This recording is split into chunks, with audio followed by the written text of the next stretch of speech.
a parrot toad. Bird. Ellie was born 23rd of April in 2015. And Gasped Mr. Gold. Sarah had a regular pregnancy, nothing much out of the ordinary. At first everything seemed completely fine. He was crying a bit more than maybe we were expecting. There were small things that we were noticing, but we didn't realize how important they were. Yossi would smell him and say, he has such a weird smell. Is that what babies smell like? And he would put himself in a deadlock against me when I was trying to feed him.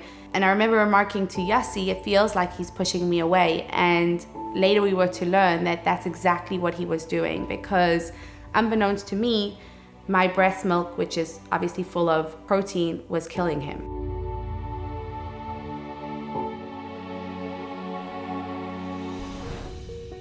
You know, his diagnosis was going to be something that we would have to live with every single day. And a few people kept saying, you need to reach out to Lifeline, you need to reach out to Lifeline. And we said, no, we're not a Lifeline family. That's people that have a really difficult situation. And it's almost like funny to think that way when I think now what an impact and what a part of our life they've had. We live pretty far out from most areas in Miami, and yet we would still have, whether it be Ellen or Esther or just volunteers coming up here and just visiting us in our house.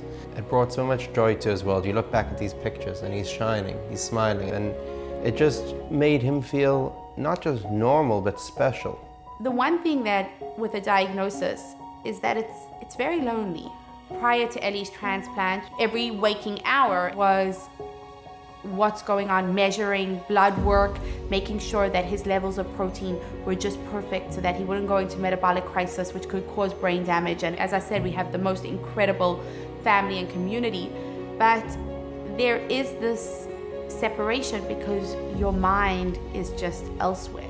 The High Lifeline understands what no one else can because they've seen it all, meaning they've helped so many and understand how to help. One of the parts of what they really create is this world, this connection with the other families, even just the simple thing as the WhatsApp group. And you see the ability for parents to share, to ask questions, to complain, and there's a commonality. Yes, our diagnoses may be completely separate. Our lives may look so different.